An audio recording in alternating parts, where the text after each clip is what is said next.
Hello, everybody. Here we go. Number 254. And no sign of stopping anytime soon. Let me bring this down so I'm not looking up all the time. Not that I need to see myself. I don't know why I have that. But anyway, here we go again. Number 254 in our Trumpet live stream Q and A. What news do I have for you this week? We did put out a second video in the series about lip buzz, the lip buzz controversy. And we can talk more about that here if you guys want to. I've got a few more video ideas that we want to follow up with on that subject, but I don't mind diving into it here also. What else do we have? On the personal front, um, next time I see you, I won't have these tubes hanging out of my chest. So I'm excited about that. I'm very excited about that. It's been almost a year since they installed this tubing. And up until 2 weeks ago, this is how they accessed my blood for the dialysis. Now I've got all this stuff on my arm where they suck it out of my arm now. Those vampires, I'll tell you, just trying to suck my blood. No, I'm just kidding. You guys know that. All right. So we don't have any, I don't think we have any questions. I'll tell you what, there is one question. And I guess since nobody's asking anything just yet, let's talk about the third etude, the third All-State etude. And I don't want to talk about it in the way that they probably want me to talk about it if they were here. It concerns me when it comes to stylistic interpretation. It concerns me that people would think that if they let me spell it out for you guys that don't know what's going on. I wrote the etudes again this year. All three etudes were chosen. And the last etude, I recorded the 16th notes are swung. And now you've got these people because someone else recorded them and they're straight. And so what, right? If you sound good, I would like to encourage all of you who are competing trumpet players to watch my videos about music competition. I've got one about All-State specifically, and I've got another one about competition and music just in general. There is no such thing. If a judge, you could have an official statement that, hey, the 16th notes are swung. You can have this official statement released. It won't make any difference. The judge is sitting there waiting to be pleased. And if you please that judge with your playing, do you think he's going to count off because you played it straight when he thinks it's supposed to be swung? Or if he thinks it's supposed to be straight and you swing it, if you please him, do you think he's going to count off because you did it quote unquote wrong? That's not how judging works. If the judge likes what you're doing, he will give you a good grade. a good number. So all these people that are clamoring to find out, is it right, is it wrong, is it swung, is it straight? None of that matters. What matters is that you play something that sounds good.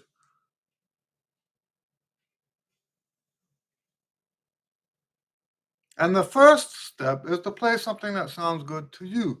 The second step is to play something that sounds good to your teacher. Someone pointed it out to me this week, and I had already heard the video, but they said, "Oh, here's another trumpet player that's playing it straight. Which one is it supposed to be?" I like that guy's video. I forget his name. He just added me as a friend on um, on Facebook. But I like what he did. I like his recording. And I'll tell you what, let's say they have an official decree. It's supposed to be swung. It wouldn't change how much I like his recording one bit. Would it? There's no judge. I'm sorry, there's no judge, not at region, not at state. The only time it matters, there's no judge that's going to give you a bad grade if you sound good. The only time that's going to matter is if you don't sound good and nobody else in the group sounds good. Then they can start like whittling it down. Who do they choose because nobody sounded good?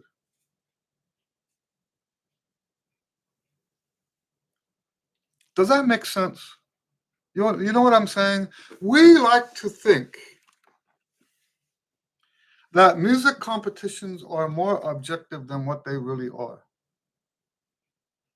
They are not objective. They are completely subjective, even up to the highest level. Even they have trumpet competitions in Europe where you can make money. But who wins and who loses is entirely subjective. I actually asked point blank one of the judges, because if it's not subjective, then you have to have some sort of, I forget what they call that in academia, right? Um, Rubric. You have to have some sort of way to say, well, this guy got this many points for this, that many points for that, this many points for that. The only way for it to be objective is to have a system like that.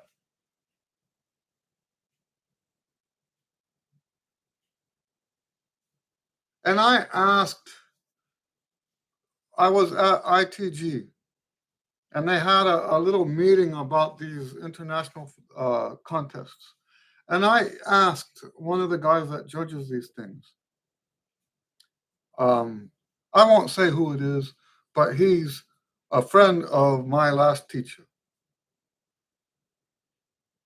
And I asked him, I said, what do you have in place at these competitions to make sure, do you differentiate? Do you say, here's what you get for articulation, here's what you get for phrasing, this is what you get for execution?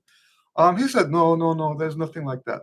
And he basically outlined, and remember, we're talking about the highest level of musical competition in the world, like the trumpet version of the Claiborne, right?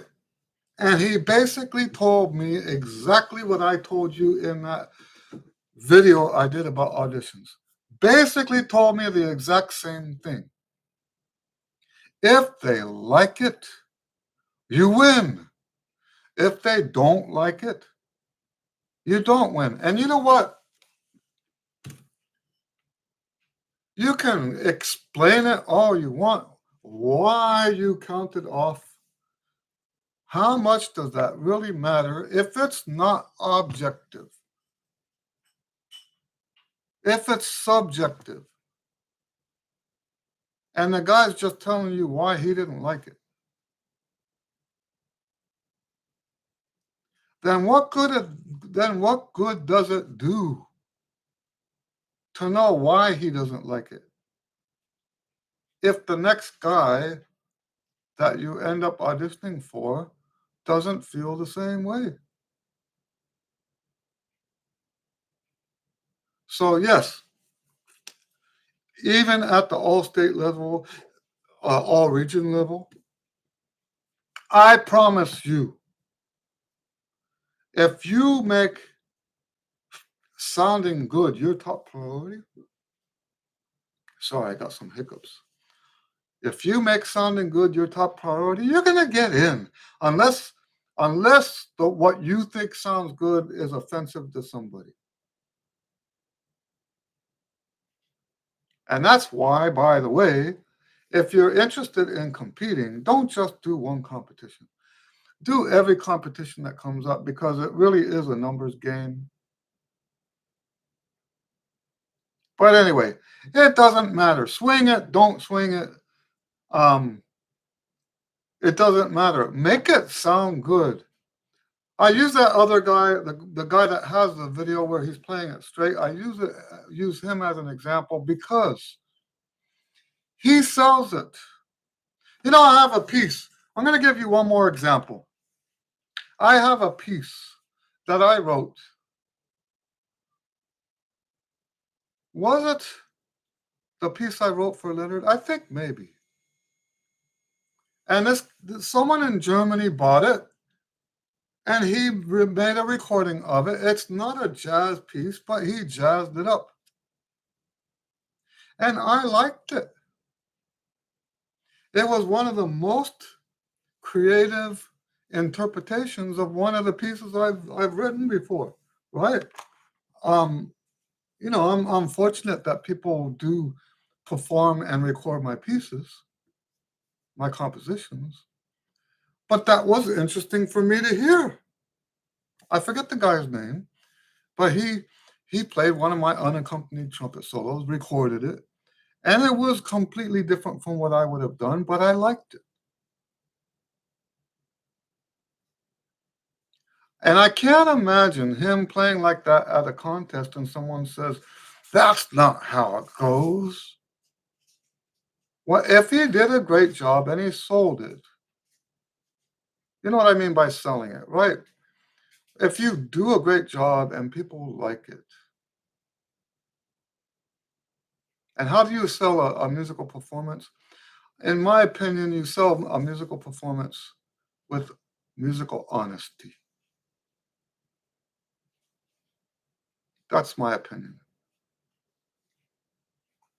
Sean says, hello, Sean. He says, I know you don't use lip buzz to build strength.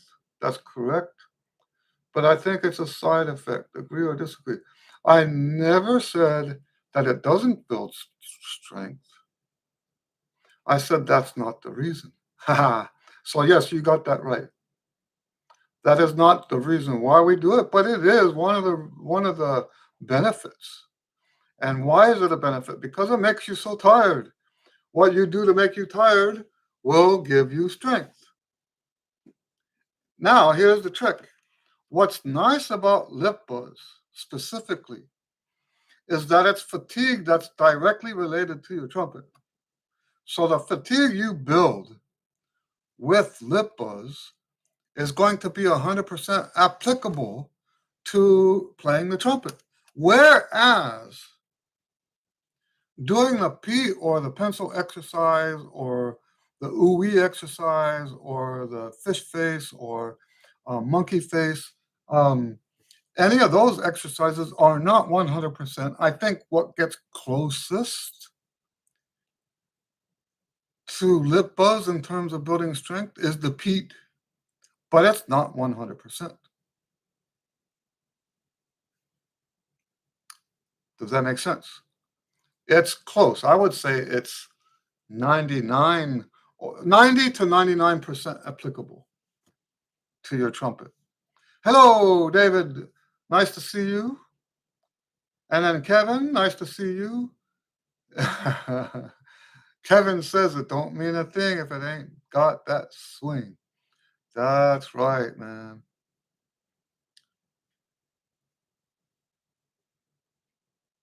So Gary says, hello, Gary. Gary says, how much does playing in tune come into play with Allstate when making sound good a priority? I would say that it's pretty high up there at the top. You know that you can't have a good tone without playing in tune. That's not possible. One of the ingredients to playing in tune is to getting a good sound is having a resonance, and the resonance doesn't happen without intonation. Of course, I'm not one of those tone quality first people. I personally value expression over tone. Now, why is that significant? Because when you're expressing yourself, sometimes the tone quality suffers. And when I'm in a situation like that, I prefer to give priority to expression, allowing allowing the tone quality to suffer ever so slightly. So this is where I depart from people who are sound centric. I call them sound centric, where everything is judged on whether or not they've got a good sound. Now, beware. I would say that in the state of Texas, and it might be elsewhere too, because I have students in other states trying out for all state. The very first thing they say in the state of Georgia on their release of the music is that they're looking for someone that has a good tone. Right there in black and white, you have an example of sound centric, sound centrism. Okay, I don't agree with that whatsoever. I put sound second, which means that technically intonation is second because you don't get a good sound without intonation. Just said that, right? But if I have to compromise anything else in my playing to be more expressive, I will do so. And I've reached a point in my career where I don't care who agrees with me, who likes what I do, who doesn't like what I do. You know, all my whole career, my all of my lived experiences. Oh, that it's like well, when I hear that term, it's like nails on a chalkboard. Lived experiences. Oh my. Um, all of my life experience. That's a better term, isn't it? It doesn't have politics attached to it. All of my life experiences come together to say that you've heard me say how important the cultural side of what we do is, making that connection to the people. How do you do that with a good sound? That's, I mean, think about it, right? You don't do that with a good sound. You do that by connecting emotionally to the people who are listening to you through your music. And yes, you want to have a good sound because a bad sound is repulsive. But let's take it a next step further. Who's to say what they think is a good sound? So the priority when it comes to having a good sound has to be what you think is a good sound. We talked about that recently. Well, I talked about it in one of my videos. Um, so yeah, And here's the thing about the way I operate. Let me make this clear. I ponder topics like this for as long as 20 years before I make a decision about what I believe. I don't, I'm not a rash person, not normally. I think through this stuff. So when you guys have heard me, you asked me a question, and I said, I don't have an answer for that. You guys have heard me say that. If I don't have an answer, it means I haven't thought about it long enough, or maybe it's not even on my radar at all. But you guys have heard me say that because I have to think through stuff for a long time before I'm willing to say out loud what I think. It just happens that with Trumpet, I've been doing this so long. So when I say that the culture is more important than anything else, it's because of how long I've been thinking about it, how many life experiences I've had that contribute to that, whatever you want to call it, a philosophy, a opinion, or whatever it is. This is how I operate. And it's just as true for like the nuts and bolts of how to play trumpet. This is how I operate. This is not just like knee jerk stuff based on my emotions. Does that make sense? So, yes, sound is important, but it's not all important. And I have this theory also that the people who say out loud, who profess to be sound centric, now they don't call themselves sound centric, they just use the other language to say the same thing. Because when I say sound centric, it's not a compliment. Okay. But I have theories about even the sound centric people. I think if you go in there and you have a slightly inferior sound because you're doing what I say, you're giving priority to expression, I don't think they're going to be nearly as offended as they claim to be. If you play in a way that they like it, they will pardon your sin of having an inferior sound. If you can play in a way, so in other words, we're talking about the rules here, right? These guys, you think you have to pass I guess, what's the word for that? Observe all these rules in your audition so that they will say, yes, you win. You did the best job. I think even the judges themselves who profess to be like that and profess, I've heard judges say, if they've got a great sound, they're in. I've heard judges say that. But I'm telling you, I don't think that's true. I think that's just dogma that they're repeating. And if you go in there and you play a beautiful audition that sounds good, not just tone, but the expression, you go in there and you be expressive. There's that story I tell all the time about one of my students who was so super, super, super successful. He won every contest that he went to. I think today he's a psychologist or psychiatrist. I get the two mixed up.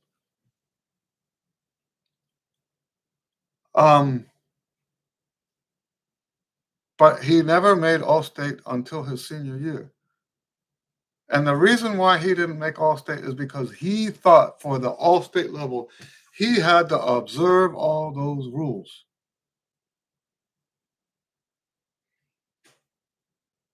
Turns out, when he said, hey, I don't care about your rules, he got first chair. And the judge, one of the judges, went and sought him after the audition and said, I want to shake your hand. You made my day.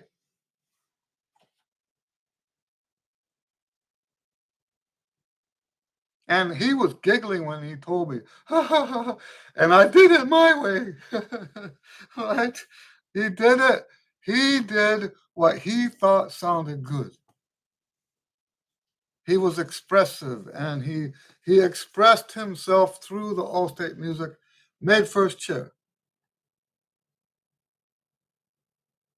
And when I say we're first chair, I'm talking about we have a system where you go region, area, then Allstate. If you make area, if you win area, you made Allstate. And he was first chair at area his senior year because he made a priority out of expressing himself. And as a result, one of the judges had to shake his hand. When do you hear that kind of story? You don't hear that. Most of the time, I've judged, right?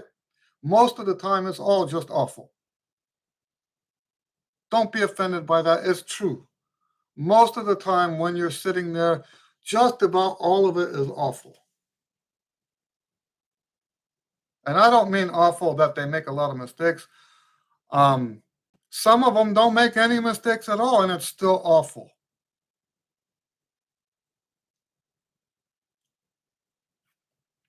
I hope that makes sense, what I'm saying. So anyway, I'm going on too long about that. Sorry about that. Kevin says, something I didn't hear in the videos but might be worth mentioning is that it takes time to make the difference. It took me months before I could do it somewhat correctly and a while after that. That's right. You know, we keep trying the lip buzz. Well, I've worked with a whole bunch of beginners. I've taught literally hundreds of beginners. They call it the music education pyramid.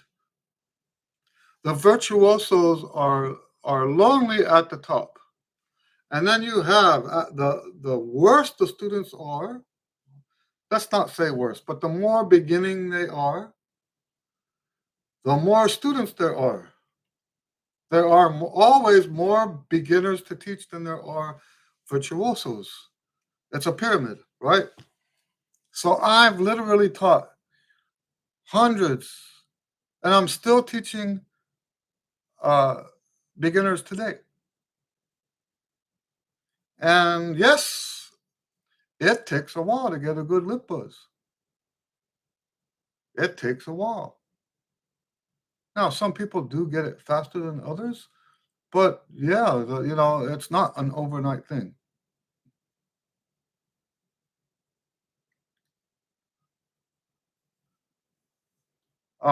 Kevin says, before I noticed it in my regular playing.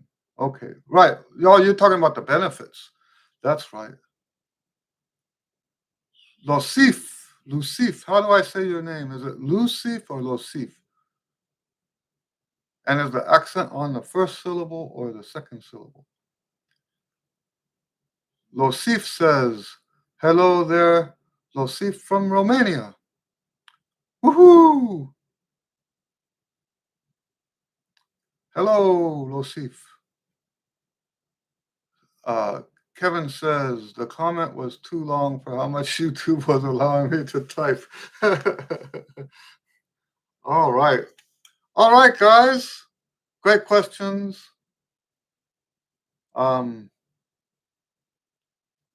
Feel free to ask more. I just realized I never turned on my camera. I mean, my lights. So I hope it doesn't go fuzzy again. Any other questions?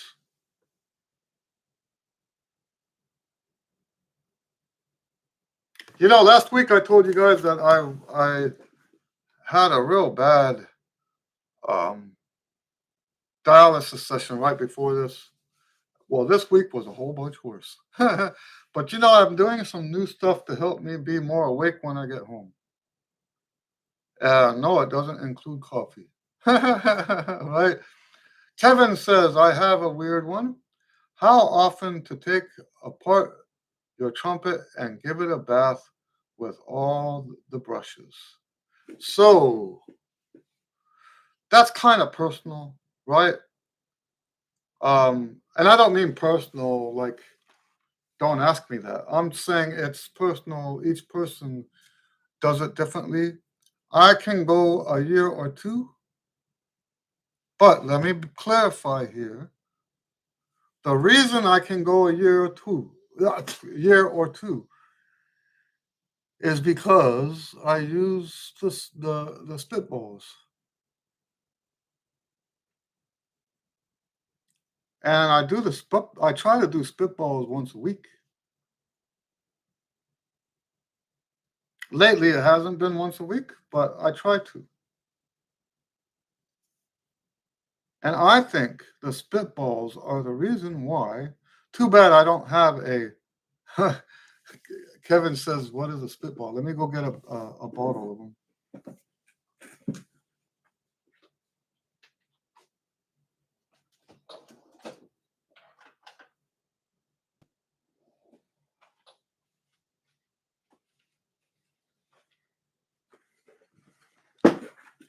What's nice about it, I got these.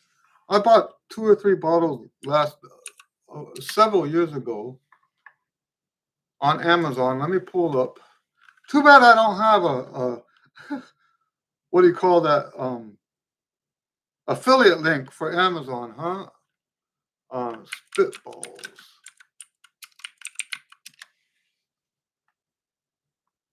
So it looks like this. There's a liquid inside that has germ killing components to it. And then there are sponges. Now, these are all old and used already. I reuse them all.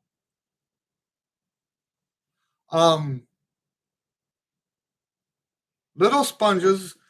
Let me tell you my whole process here. I'll get all my equipment so you see what I do.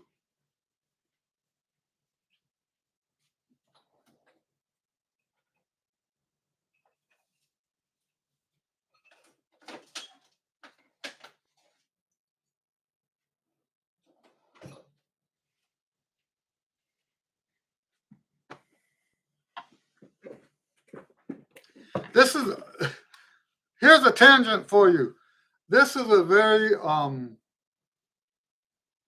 sentimental tale for me. I used to do a lot of we used to call them oldies shows, right? And let me look up the guy's name. I'm terrible with names, and this guy in particular, I get his name mixed up with another famous artist from the doo-wop era. Let me get my resume and look. And the last few times I played with this guy,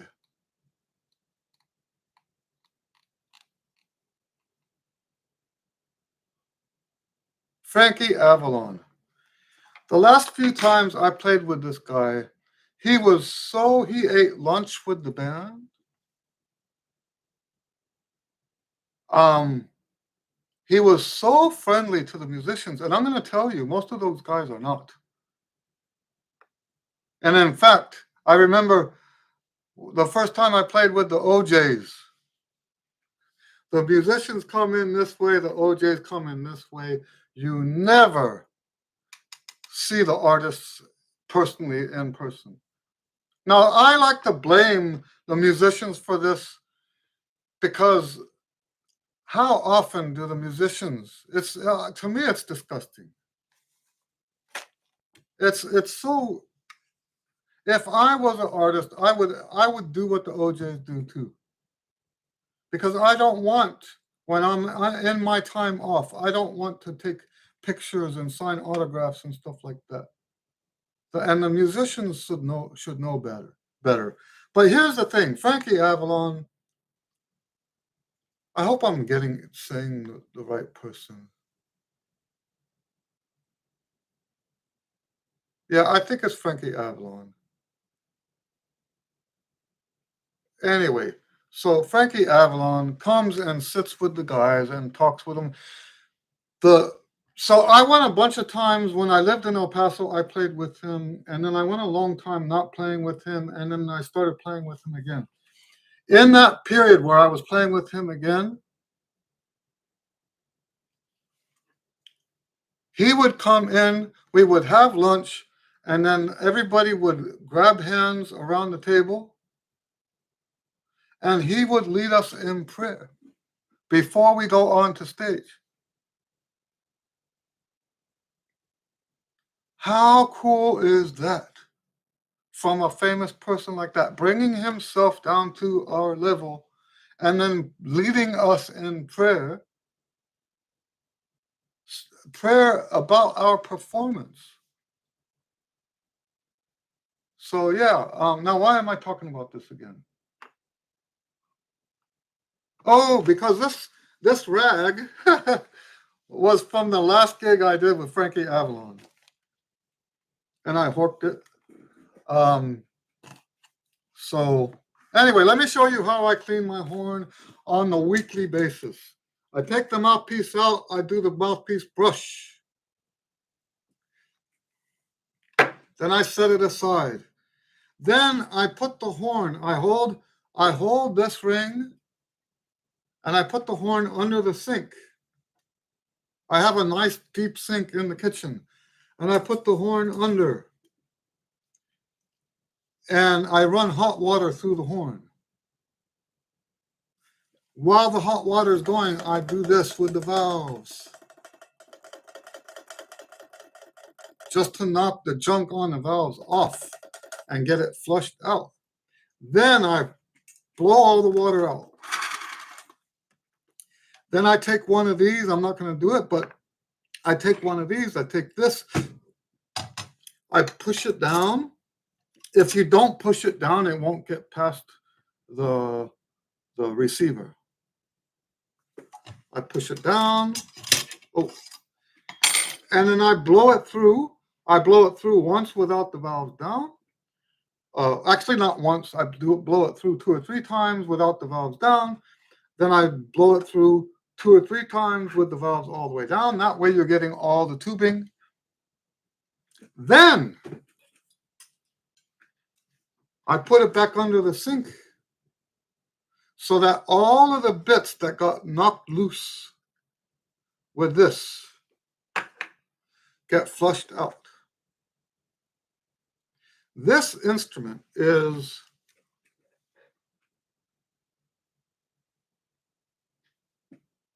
almost 30 years old. Is that right? Wow. Yeah, it's 28 years old. And I've never had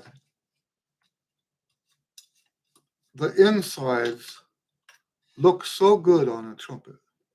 Look at this. It's too, yeah, look at that. Huh? I've never had a trumpet that the wear and tear on the horn was so beautiful. There's more to it than just what I'm showing you with the cleaning. But yes, this horn has lasted. The only problem right now is the outside of it is deteriorating. But the internal stuff is beautiful. All right, let me get caught up here.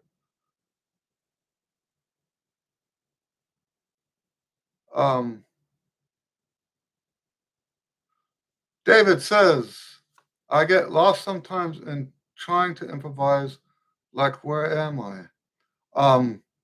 You know what I've been prescribing for that is just listening to the track.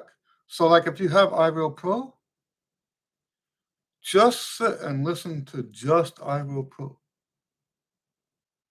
In fact, I've made it part of the assignment for learning the song. Just listen, and you can follow along. I think that's okay if you're not doing it the whole time. But just sit and listen to I Will Pro and listen to the chords. The assignment, the official assignment when you're learning a song from me now is to listen to it 50 times. Oh, well, not 50 times, 50 choruses. So you can do 10 courses a day. Um, or you can do them all 50 in one day. It's I teach that accumulative stuff. It doesn't matter how many in a row you do. But yes, that's what I've been telling people lately. But let me say this though: getting lost is normal. It's just one of those things that just gets better with time. But there are things we can do to speed it up. Okay, and that's the one I'm doing now. Um, Also, by the way, the tendency tones are another way to not get lost. The more you do the tendency tones, the more that's going to help. And I do strongly recommend everybody learn how to make their own. If you're my student right now, you don't need to do that because I will I will wean you off the ones I've written when it's time to wean you off. But for students that aren't taking lessons right now, I strongly recommend. And by the way, if you want to send me uh, for a song that you wrote your own tendency tones for, if you want to send me a writing it out, right? Send it to me and ask me, is this does this work? And I'll gladly over email tell you yes, this works. No, this doesn't work. I would be very happy to do that.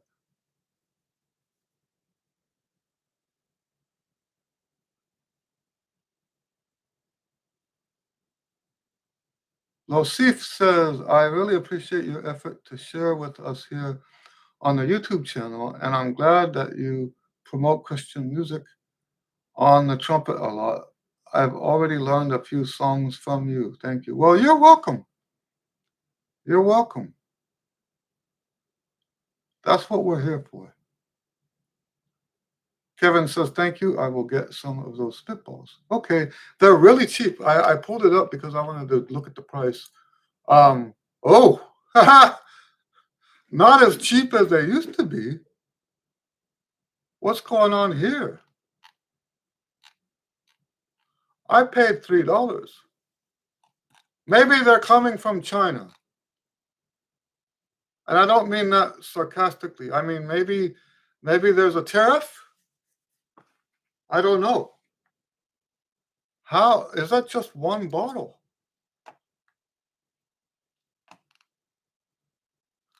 It says it's 1146.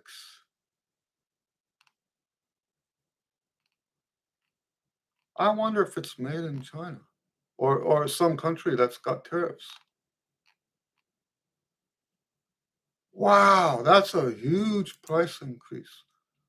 A huge price increase.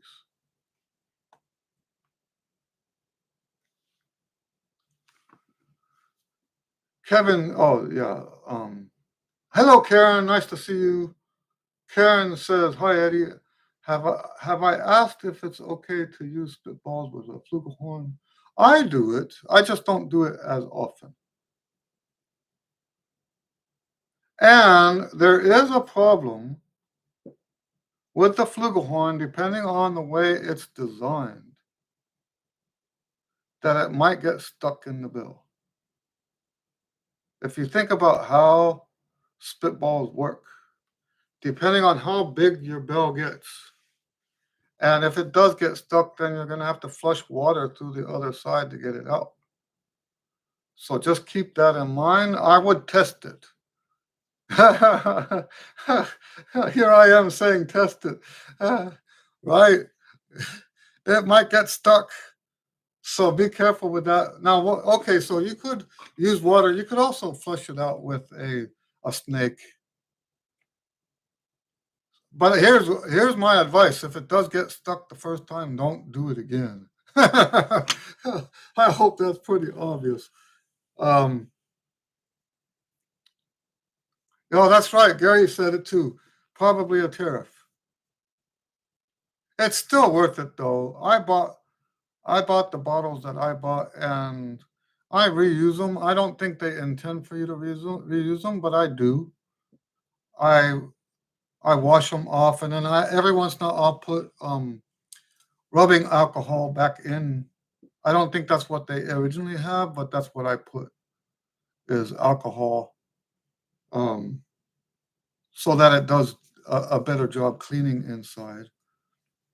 Because I do wash them out after I use it. I put it under the sink and I squeeze it like that, right? Squeeze, squeeze, squeeze, squeeze.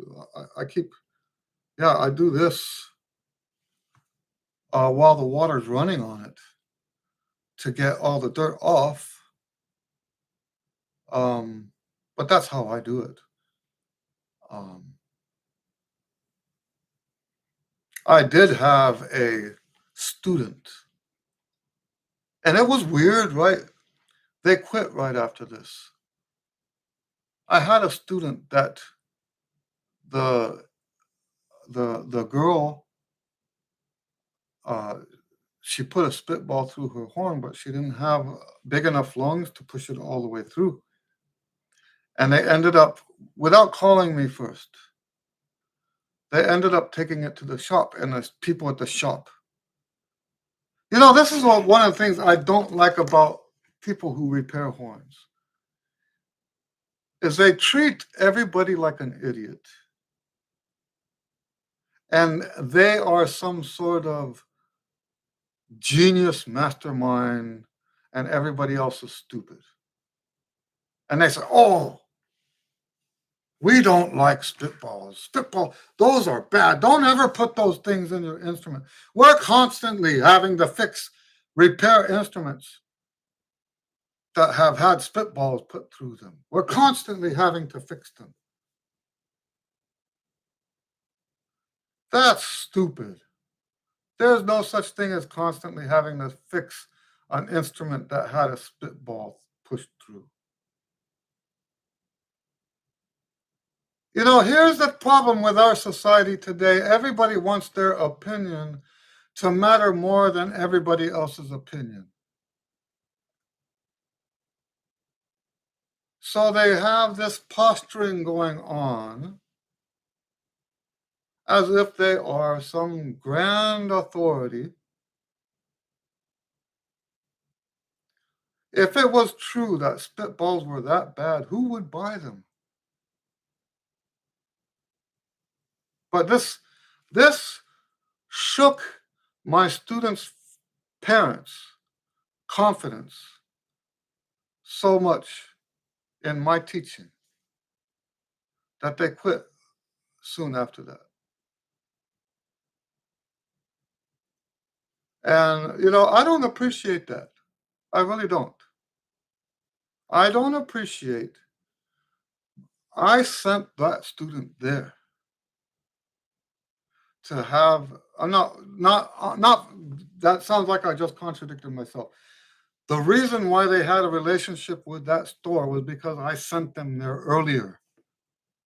So when they had trouble with the spitball, they went there again.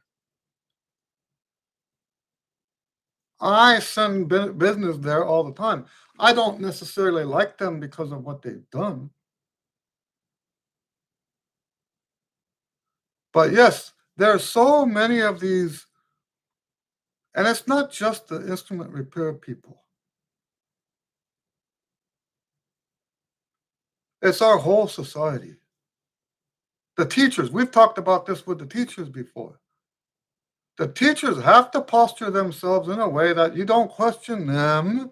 Don't question them. Believe what they say. Right? It's the same thing. And all of it is based on greed. They want to make a sale. It's all based on greed.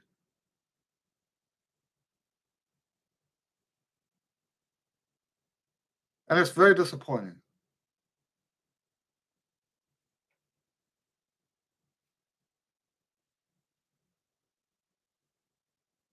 So Karen says, I push the spitball in as far as I can so it will blow through. But the problem is not the lead pipe side. The problem, as far as getting it all the way through, is on the bell side, because there might not be enough air pressure on that side to push it all the way through. Because the flugelhorn is conical, and it's constantly expanding in the size of the tubing. So the way the physics works is that the air pressure is going to decrease as you get to the end. So it might not push it all the way through. Does that make sense?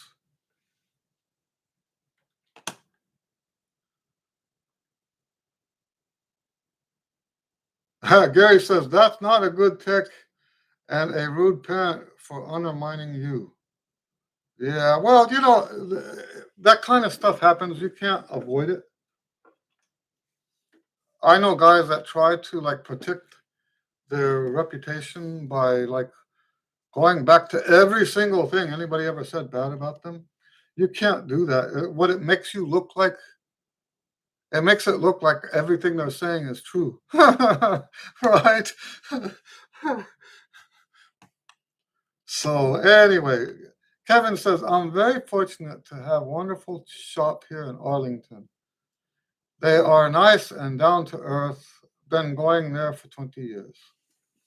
Well, I'm glad you have somebody like that. That's wonderful. That's wonderful.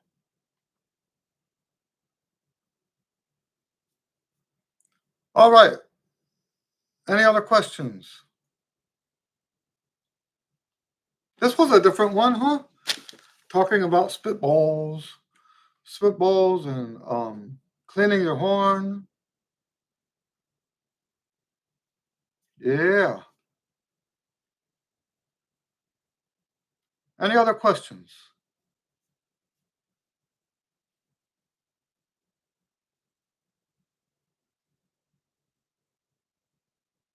Kevin says it's all good info. Well, thanks. All right, guys. I don't want to close early, but if we don't have any questions, maybe we will. Um, I'm not saying that as a threat, just saying. I like your company, but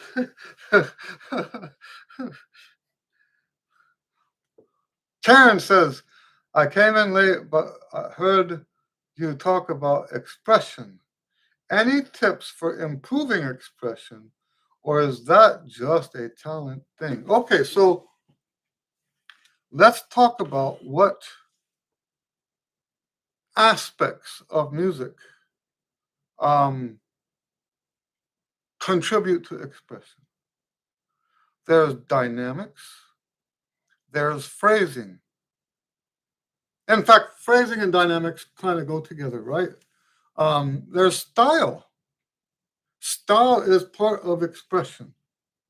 So I have, in my mind, I see in terms of actual components of music, I see expression as the overall envelope. Let's not use the word envelope. Let's use umbrella, right? So you have expression, and underneath expression is phrasing and style,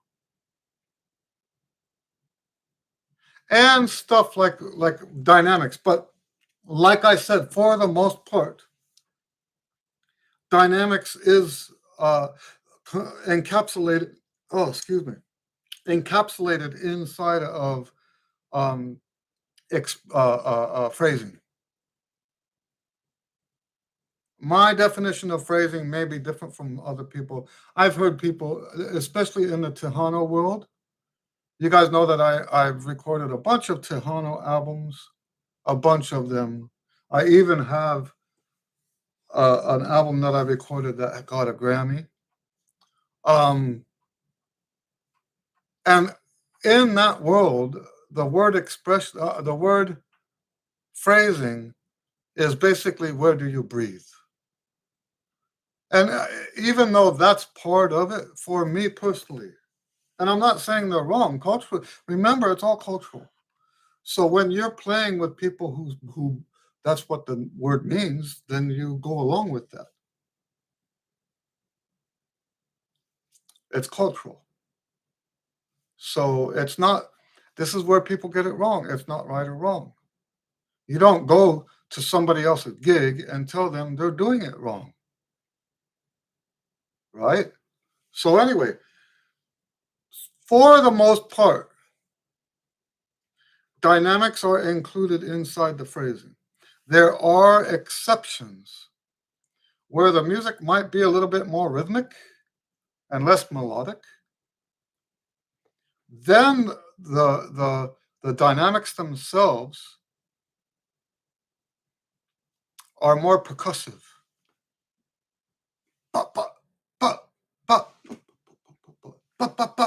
Right? You have this like contrast between the loud rhythmic stuff and the soft rhythmic stuff or the crescendo, but that's not necessarily musical in terms of phrasing. Does that make sense? Um, so yes, uh, that's really what you have to do. So you have to learn how. Remember, we did the phrases in your lesson. How you start off with low intensity and you go to higher intensity and come back down. That's how you make people cry. It sounds very mechanical. It's not mechanical. You can start off mechanical, but that's stuff that we were doing in your lesson, talking to Karen with the phrasing. That's the expressive stuff that I'm talking about. And style, we've talked about style too. So, in other words, the stuff that we did in your lessons, that's how you play expressively. Gary says, thanks so much. You're welcome. Um, Losif says, please tell us what would be a method to learn the trumpet quickly and effectively. I'm not so keen on quick. I like effective, but the learning quickly is a trap. Let's use the word trap. Learning quickly is a trap. The more you try to speed it up, the more that's going to backfire on you. I'm going to say that again. The more you try to speed the process up, the slower your progress is going to be. Um, I've in the past I've said that my most ambitious students have always been the worst. Let me change the way I say that. The most ambitious students I've ever had were the ones that progressed the slowest. Slower than all the less ambitious players. And it's my opinion that the reason why they progress so slow is because they're so hungry to go fast. So no, I am not a big fan of quick fixes for the trumpet. Now there are times that in a lesson I can help somebody turn around like that. They play something for me and I say, why don't you try this? And then bam, they've got a better sound, or bam, they've got endurance. Bam. Sometimes that does happen, but it's rare. It's rare. That's not how trumpet normally works. Karen says some people seem to speak or sing their notes. That's right. But so how do you accomplish that? You have to, when you first started learning to speak as a baby, you had to learn what to do with your lips. You had to learn, this. It wasn't, and you learn one of those things at a time. So when we work on expression, we work on those individual components: the vibrato, the dynamics in the phrasing, the how hard you're tonguing and how soft you're tonguing. We work on each one of those things individually so that when we do get on stage, and I didn't make this clear earlier, to be expressive, you have to have something to express. So when we're practicing, we work on those individual components. When we get on stage, we're not thinking about that. When we get on stage, I remember I had a audition one time, and I found out that I hurt somebody right beforehand with something that I did.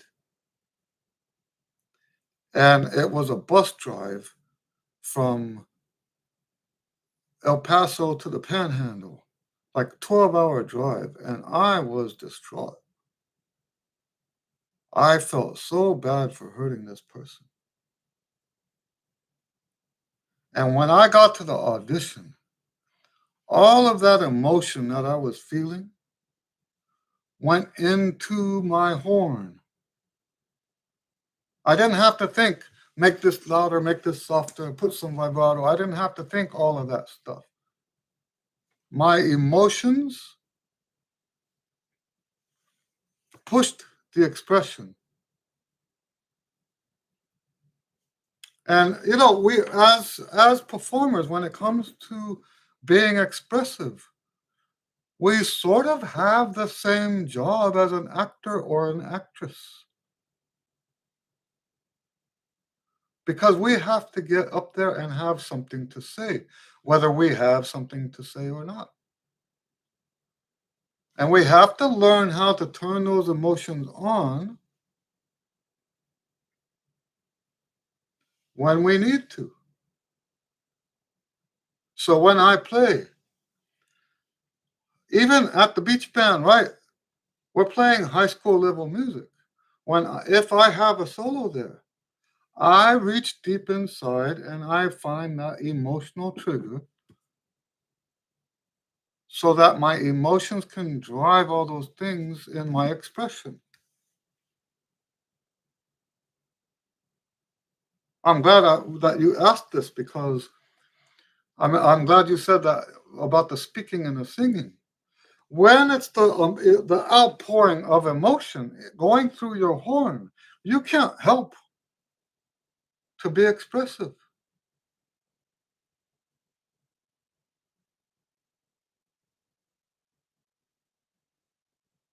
Even at the lowest levels even at the lowest skill levels, when you learn to do that. Now, I don't like to put that emotion in my practice time, unless the one exception to that is when it's a mock performance. Then yes, I will try to bring those emotions up. It's harder to do that in a practice setting. But if it's a mock performance, I will try to bring this up. Bring that out. Does that make sense? But most of the time, even though I'm doing the stuff that makes it expressive, even though I'm doing the phrasing, even though I'm doing the style, even though I'm doing all of that stuff that makes it expressive, I'm not necessarily feeling it when I practice. I like to tell people, I know we're over time. I like to tell people that the reason why we can afford to be so extremely stoic in our practice time is because we have a safety valve when we perform. People talk about, I've been hearing this since I was in high school, don't bottle up your emotions because then one day you're going to explode. Now, I don't know how true that is. I probably will never know how true that is. Why? Because my stoicism is counterbalanced by the expression I put into my horn when I perform and when I do my mock auditions. My stoicism never gets bottled up because I do express myself. I just do it under those circumstances. I hope that makes sense. All right. Well, this was a very nice Q and A. All right. Um, thank you guys, all of you, for hanging out. Um, great questions, and God bless you, and we'll see you next time. All right. Have a great week and a wonderful weekend.